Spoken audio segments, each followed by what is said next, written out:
My name's Chris Jolly, and I run and own a company called Jolly Learning, and we publish a program for the early teaching of reading in English called Jolly Phonics.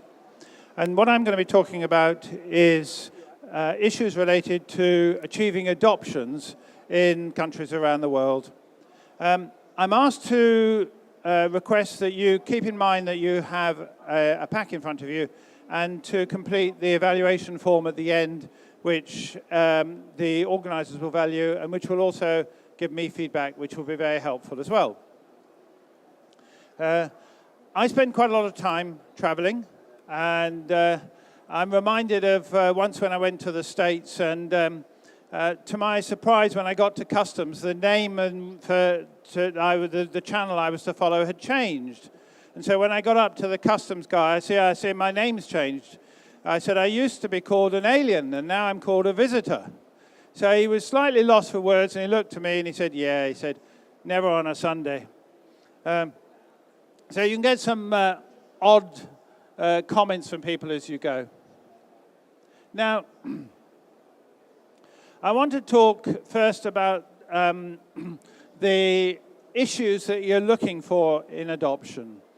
Bear in mind that this is really the acid test of what you're trying to achieve. You want your products, you want your program to be chosen by schools so that they're absolutely committed to what you're doing. And it can take a variety of formats. It can, in the first instance, be simply a matter of purchase. A school buys what you're offering. It can be more than just a school. It could be a whole chain of schools that buys into what you're doing. But in practice, just as often, it's actually about achieving a listing. You submit for approval, and then you're on some sort of approved list. And that approved list may start selecting certain of your items, and you can start getting into subtleties within that as well. New York State textbook law will adopt your textbooks, but then won't adopt your manipulatives, so you have to work around the system. And when you're getting an adoption, that adoption may be time limited in various ways, so you need to keep that in mind as well. Sometimes it's just by chance. Every so often they decide, well, maybe we should review it again. And sometimes these are on some sort of programmed schedule. US school districts quite commonly will go through a schedule of reviewing and going through adoptions again about an every 3-year cycle.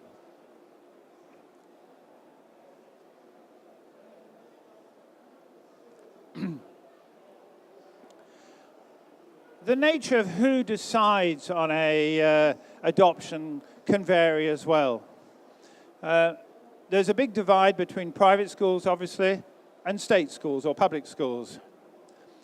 In private schools, most commonly, it is the school itself that decides whether to adopt your program or your products.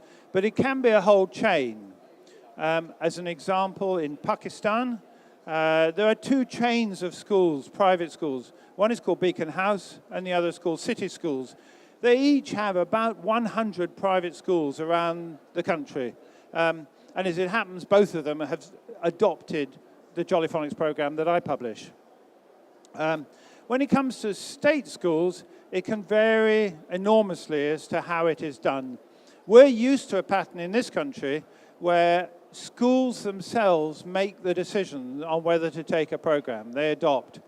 Only occasionally is it some form of advisory group that actually advises, let's say, all the schools and a local authority that has a profound influence on that selection. And the same would be true in many other countries, and I put Australia up there as another example.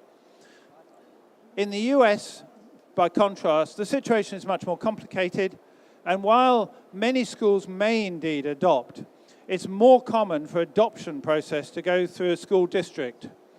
There are, just to give you some figures, there are 75,000 schools, elementary schools in the US, 10,000 school districts. So the average number of schools in a school district in the US is 7.5. But bear in mind that masks huge variations. The largest school district in the States is the New York Department of Education, and that's 1,700 schools. The smallest school board has 1 school. And in fact, in the US, the most common number of schools in a school district is 1. And that's obviously the more rural schools. And the superintendent has an office down the corridor somewhere. So you can be looking at an adoption somewhere like New York, somewhere like Los Angeles, unified, very large numbers of schools, others much smaller. And it may be on a formal basis where you submit for approval, but adoptions can sometimes in the US be in a much more informal approach. The assistant superintendent for instruction says, okay, so you like it, so how many of the rest of you guys like it? And if you have, okay, well, we'll do it on district money then. So it becomes an adoption. And bear in mind that for half the states in the United States, they are adoption states. So the adoption can be happening at the state level. So the state adopts, chooses, selects, and then funds. And that is in addition to the district. So it can get quite complicated because the state may adopt and the district may disagree. And the adoption states are broadly the big run of southern states, from West Virginia down through the Georgias, Louisiana, Texas, and back up to California. Other countries, I put Mexico and Nigeria, they both have about 30 states, just over each of them. Adoptions are done at the state level. Brazil, the states vary hugely in size in Brazil, from Sao Paulo, about 45 million people, down to others at less than 1 million. It's not done at state level in Brazil. It's done at municipal level, of which there are about 5,000. So working out who you're dealing with is crucial to the whole process. Now, part of my presentation, I'm recommending that you work with distributors. To try and reach all these people I'm talking about by personally engaging with them is really to give yourself the most enormous workload and to be very hard to reach. To work with a distributor means that you've got a number of advantages, and you're dealing with someone who is local, who has direct contact with those schools. They will know the people involved, and they'll know quirks about them. They know who likes whom. They know they keep a record. They update their records. They'll know who's decider in that school. It may not just be the head. It may be the school, one of the teachers. They can put your material in front of those teachers, be it the catalogue of yours that they'll give out. It could be that they're demonstrating your product either by going there or that they've got a showroom. And one of your objectives is obviously to make sure not only that they have those samples, but they actually have that format, that forum, whereby teachers can see them. And it may be that they occasionally put on a display in hotels, so that's the way they do it. Training is hugely helpful, as you can imagine. And a common format is that you send a trainer out. But I'm going to talk to you about other ways in which you can provide training, and training that can be very effective and local as well. And ultimately, your distributor can provide that, can close that sale, can achieve that adoption and the sales.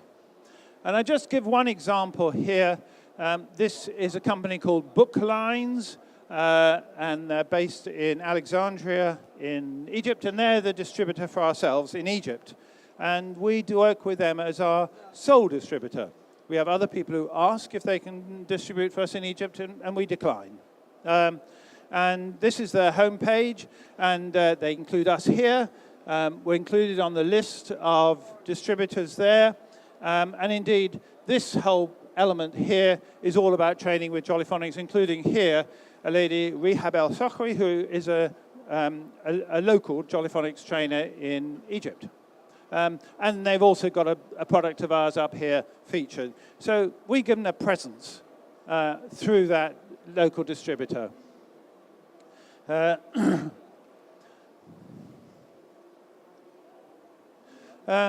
So, having got your distributor, how can you support them in achieving those, that adoption, in making the difference? You can give local training. We've talked about that. I'm going to come on some more ideas, and I've just hinted at that, by the fact that we do have local trainers in countries around the world. And just as an indicator, In my company, there are 17 employees, but we have 10 times that number of trainers around the world. We have 170, and these are local, they're independent of us, we know them well, they know us extremely well, but more particularly they know our product, they've had experience of teaching with it, they can give training very effectively. And that is a very useful way. We can also provide trials in schools whereby we are demonstrating what can be done. And in doing so, we do seek to change the mold. We're not just saying, look at what this product can do. We're also saying, look, here's a change of methodology, and try it with more time given over the school week. Try it with younger children. Evaluate the results and report on them. We do trials very widely around the world. We have 12 countries in Africa where we have trials in progress with the Ministries of Education. We have trials in 2 cities in Japan. We have trials in states in the US. We even have a trial in Siberia ongoing at the moment. We love trials and demonstrating what can be achieved. I personally know 6 people who've achieved a PhD on studies on Jollyphonics, and they are from many countries around the world. So we like challenging and using education in its broadest terms to push the envelope and allow people to achieve more. And then that research can indeed get reported and provide excellent validity. And of course, there's personal visits. And I've visited over 100 countries now in the course of the progress of us. And we have distributors in about 60 countries, and we have sales in, well, frankly, the vast majority of countries around the world. Now, just to give an idea of what it can mean in terms of local training, this is a page taken from our website, and it lists the first 4 trainers that we list in Canada. They are across the country, from Ontario through to British Columbia.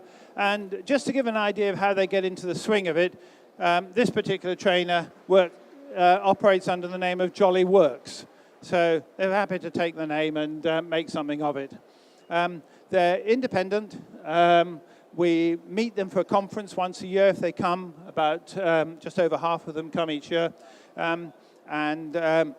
This website is the main vehicle in which they get invited to give training.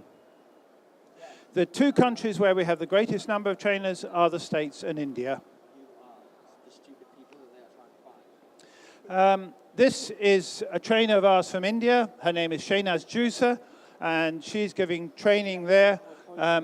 This was, in fact, 3 days of training that she gave in one part of northern Ethiopia, where we have a trial under progress. And she came from Mumbai to give that training. And we also had another trial in the south of Ethiopia, and she gave another 3 days of training there. And these are teachers. Interesting that a significant number of them are men. That's less common for us from here, for instance. And they were getting engaged with this. So these are state school teachers teaching young children in Ethiopia reading and writing in English. And then, as an example of an academic study, this was a study carried out by in the University of Calabar, which is in the east of Nigeria. This study was specifically about the early teaching of reading, and this study was specifically on the Jollyphonics program that I publish. And indeed, this particular study, mostly by Dr. German Ananagbu, led to the adoption of Jollyphonics in that state, which is the state was called Cross River. And indeed, it has gone on from that, and we now have adoption in 40% of the 37 states in Nigeria, which I'm very pleased about.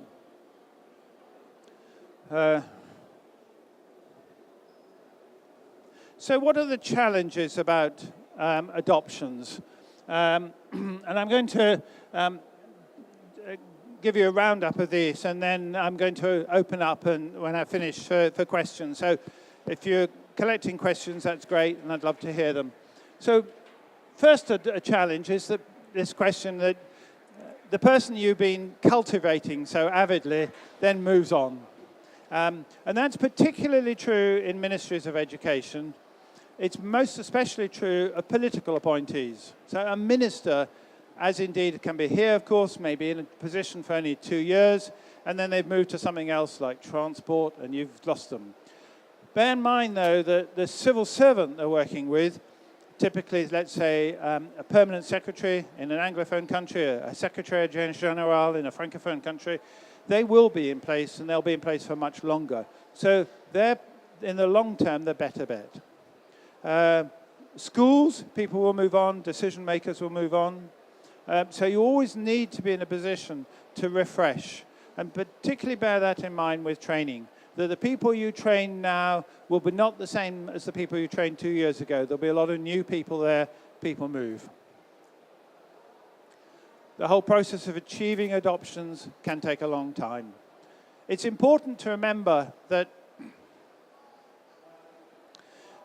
very often our expectations of what can be achieved in the short term are too great. We expect too much. We think that we've done this and in 2 years' time we can achieve that. And then it's a disappointment. But our expectations of what can be achieved in the long term are often too low. When we started in Nigeria in 2005, it took us 5 years to get our first adoption. It took us 2 years to get our second adoption. That was 2 years ago. We now have 15 states that have had adoption, and we're expecting a similar number next year. The pace can grow very fast. Distributors very often are focused on state schools, on private schools.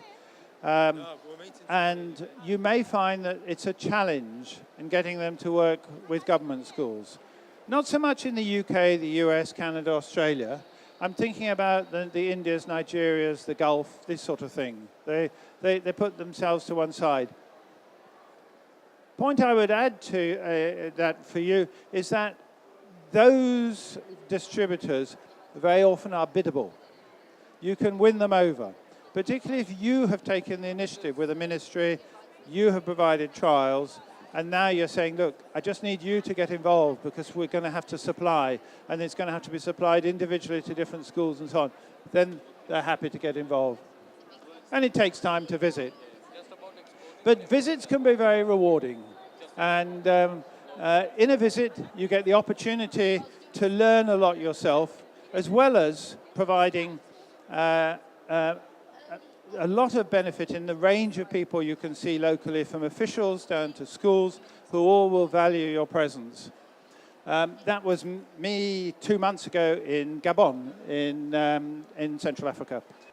And I invite you to embrace the idea of travel and seeing places. I go to Africa a fair bit. People ask me to be careful. They say, you don't know what you're going to come back with. Africa, you know, and they paint a terrible story. Well, I'll tell you what I came back with last time. And I came back with an honorary doctorate in letters from a university in Nigeria. I knew I was up for an award. I didn't know what it was. I certainly didn't expect that I would come back as a doctor. And it was for services to education in Nigeria. And I'm very honored and flattered at that. Like other trips to Africa, it was a wonderful time, and I encourage others to do the same. So my business is about teaching literacy, and it's something that I take very broadly, both geographically and in terms of social levels. So, thank you for your time, and may I invite you any questions anyone has.